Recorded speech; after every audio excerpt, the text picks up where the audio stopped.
If you're experiencing issues with your front-load washer but aren't receiving an error code, you can use Smart Install to help diagnose the issue. Before performing Smart Install, make sure your washer is empty. Now, with the washer powered on, set Delay End for 17 hours. Keep in mind that if your washer is connected to SmartThings, you'll see the start time displayed instead of a number of hours.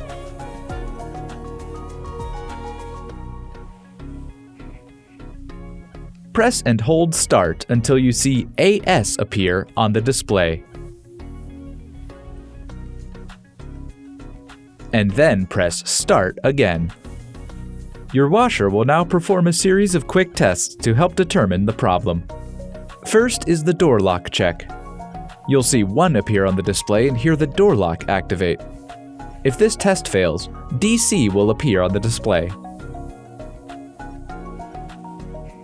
Next is the bleach valve check. During this test, 3 will appear on the display and your washer will fill with water. You'll see 4C appear on the display if the test fails. Then there's the cold valve check.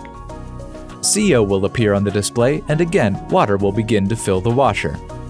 If the test fails, 4C appears on the display. Followed by the hot valve check. At this time, you will see HO on the display. Water fills the drum once more. 4C appears if the test fails. The 5th test is the spin agitation check. 6 will appear on the display and the tub will rotate back and forth in each direction in 5-second intervals. Next up, the drain check. 7 appears on the display and then the washer will drain.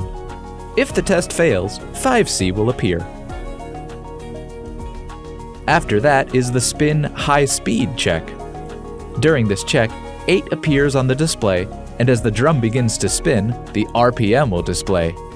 Once the drum reaches its maximum speed, it'll slow down and stop, and you'll see 8 display again.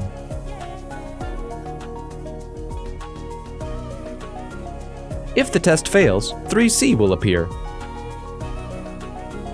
The final check is the door unlock check. 10 will quickly appear on your washer's display, so be sure to keep an eye out. You'll then hear the door unlock. And lastly, you'll hear your washer's completion music and see OK appear on the display. If an error code displayed during the test, be sure to check out Samsung.com for troubleshooting help.